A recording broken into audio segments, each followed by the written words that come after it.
بسم اللہ الرحمن الرحیم۔ السلام علیکم ناظرین، اگر آپ ہمارے چینل پر نئے ہیں تو پلیز ہمارے چینل کو سبسکرائب کر لیجئے اور بیل آئیکن کے بٹن کو آن کر لیجئے تاکہ مزید آنے والی ویڈیو آپ تک پہنچ سکے۔ آج کا بیان ہم آپ کے پاس لے کر آئے ہیں نبی پاک صلی اللہ علیہ وآلہ وسلم پر آزمائشوں کا۔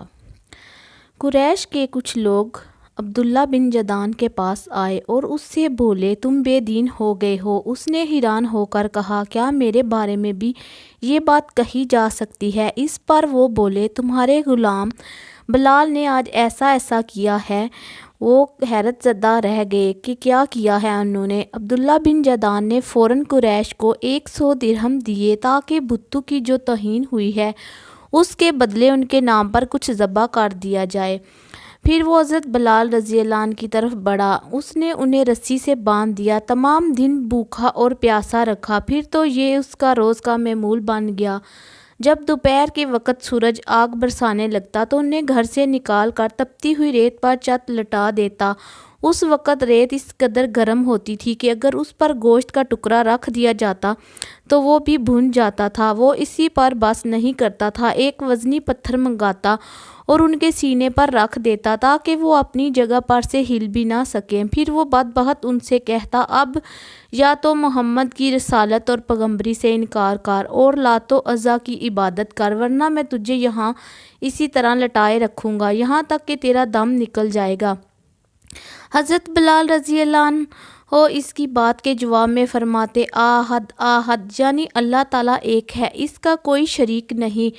جب حضرت بلال رضی اللہ عنہ کسی طرح اسلام سے نہ ہٹے تو تنگ آ کر عبداللہ بن جدعان نے انہیں امیہ بن خلف کے حوالے کر دیا۔ اب یہ شخص ان پر اس سے بھی زیادہ ظلم و ستم ڈھانے لگا۔ ایک روز انہیں اسی قسم کی خوفناک سزائیں دی جا رہی تھی کہ حضور نبی کریم صلی اللہ علیہ وآلہ وسلم اس طرف سے گزرے۔ حضرت بلال رضی اللہ عنہ شدت تکلیف کی حالت میں آحد آحد پکار رہے تھے۔ آپ نے انہیں اس حالت میں دیکھ کر فرمایا، بلال تمہیں یہ آحد آحد ہی نجات دلائے گا۔ پھر ایک روز حضرت ابو بکر رضی اللہ عنہ اس طرف سے گزرے۔ امیہ بن خلف نے انہیں گرم ریت پر لٹا رکھا تھا، سینے پر ایک بھاری پتھر رکھا ہوا تھا۔ انہوں نے یہ دردناک منظر دیکھ کر امیہ بن خلف سے کہا، کیا اس مسکین کے بارے میں تمہیں اللہ کا خوف نہیں آتا؟ آخر کب تک تم اسے عذاب دیے جاؤ گے؟ امیہ بن خلف نے جھل کر کہا، تم ہی نے اسے خراب کیا ہے، اس لیے تم ہی اسے نجات کیوں نہیں دلا دیتے؟ اس کی بات سن کر حضرت ابو بکر رضی اللہ عنہ بولے، میرے پاس بھی ایک حبشی غلام ہے، وہ اس سے زیادہ طاقتور ہے اور تمہارے ہی دین پر ہے، میں ان کے بدلے میں تمہیں وہ دے سکتا ہوں۔ یہ سن کر امیہ بولا، مجھے یہ سودا منظور ہے۔ یہ سنتے ہی ابو بکر صدیق نے اپنا حبشی غلام اس کے حوالے کر دیا۔ اس کے بدلے میں حضرت بلال رضی اللہ عنہ کو لے لیا اور آزاد کر دیا۔ سبحان اللہ، کیا خوب سودا ہوا۔ یہاں یہ بات جان لینی چاہیے کہ حضرت ابو بکر رضی اللہ عنہ کا حبشی غلام دنیا کے لحاظ سے بہت قیمتی تھا۔ یہ بھی کہا جاتا ہے کہ امیہ بن خلف نے غلام کے ساتھ 10 اوقیہ سونا بھی طلب کیا تھا اور حضرت ابو بکر صدیق نے اس کا یہ مطالبہ بھی مان لیا تھا۔ چنانچہ آپ نے اسے ایک یمنا چادر اور کچھ سونا دیا تھا۔ ساتھ ہی آپ نے امیہ بن خلف سے فرمایا تھا، اگر تم مجھ سے 100 اوقیہ سونا بھی طلب کرتے تو بھی میں تمہیں دے دیتا۔ حضرت بلال کے علاوہ حضرت ابو بکر صدیق نے اور بھی بہت سے غلام مسلمانوں کو خرید کر آزاد فرمایا تھا۔ یہ وہ مسلمان غلام تھے جنہیں اللہ کا نام لینے کی وجہ سے ظلم کا نشانہ بنایا جا رہا تھا۔ ان میں سے ایک حضرت بلال کی والدہ حمامہ تھی، ایک عامر بن فہیرہ تھے۔ انہیں اللہ کا نام لینے پر بڑے بڑے سخت عذاب دیے جاتے۔ یہ قبیلہ بنی تیم کے ایک شخص کے غلام تھے، وہ حضرت ابو بکر صدیق کا رشتہ دار تھا۔ آپ نے اپنے رشتہ دار سے خرید کر انہیں بھی آزاد فرمایا۔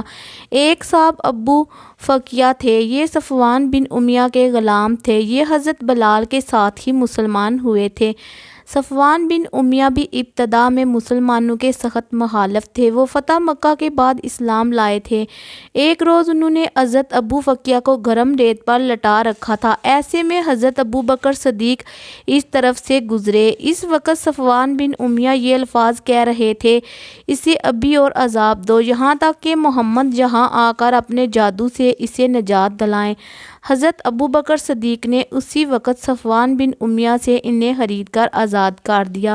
اسی طرح زنیرہ نامی ایک عورت کو مسلمان ہونے کی بنیاد پر اس قدر خوفناک سزائیں دی گئی کہ وہ بیچاری اندھی ہو گئی۔ ایک روز ابو جہل نے ان سے کہا، جو کچھ تم پر بیت رہی ہے یہ سب لات و عزا کر رہے ہیں۔ یہ سنتے ہی زنیرہ نے کہا، ہرگز نہیں، اللہ کی قسم، لات و عزا نہ کوئی نفع پہنچا سکتے ہیں نہ کوئی نقصان۔ یہ جو کچھ ہو رہا ہے آسمان والے کی مرضی سے ہو رہا ہے۔ میرے پروردگار کو یہ بھی قدرت ہے کہ وہ مجھے میری آنکھوں کی روشنی لوٹا دے۔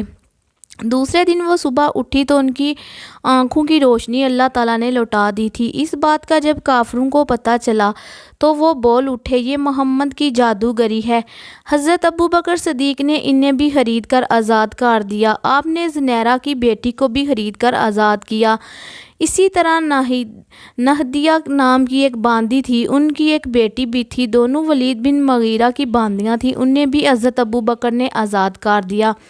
عامر بن فہیرہ کی بہن اور ان کی والدہ بھی ایمان لے آئی تھی، یہ حضرت عمر کے مسلمان ہونے سے پہلے ان کی باندیاں تھیں۔ حضرت ابو بکر صدیق نے انہیں بھی خرید کر آزاد کر دیا۔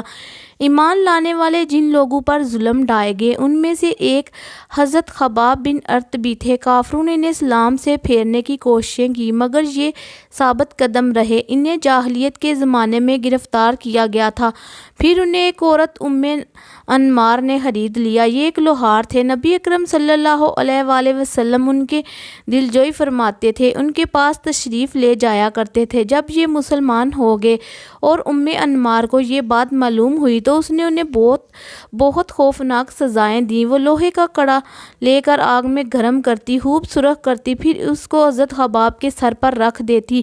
آخر حضرت خباب نے آپ صلی اللہ علیہ وآلہ وسلم سے اپنی مصیبت کا ذکر کیا تو آپ نے ان کے لیے دعا فرمائی۔ نبی اکرم صلی اللہ علیہ وآلہ وسلم کی دعا کے فوراً بعد اس عورت کے سر میں شدید درد شروع ہو گیا، اس سے وہ کتوں کی طرح بھونکتی تھی۔ آخر کسی نے اسے علاج بتایا کہ وہ لوہا تپا کر سر پر رکھوائے۔ اس نے یہ کام حضرت خباب کے ذمہ لگایا۔ اب آپ وہ حلقہ خوب گرم کر کے روز اس کے سر پر رکھتے اور وہ مزید بھونکتی کتے کی طرح۔ یہ اس کی سزا تھی۔ ویڈیو اچھی لگی ہو تو ویڈیو کو لائک اور چینل کو سبسکرائب کر لیجئے اور بیل آئیکن کا بٹن آن کر دیجئے، ہماری آنے والی ویڈیو آپ تک پہنچ سکے، اور کمنٹ باکس میں اپنی رائے کا اظہار کیجئے۔ اللہ حافظ۔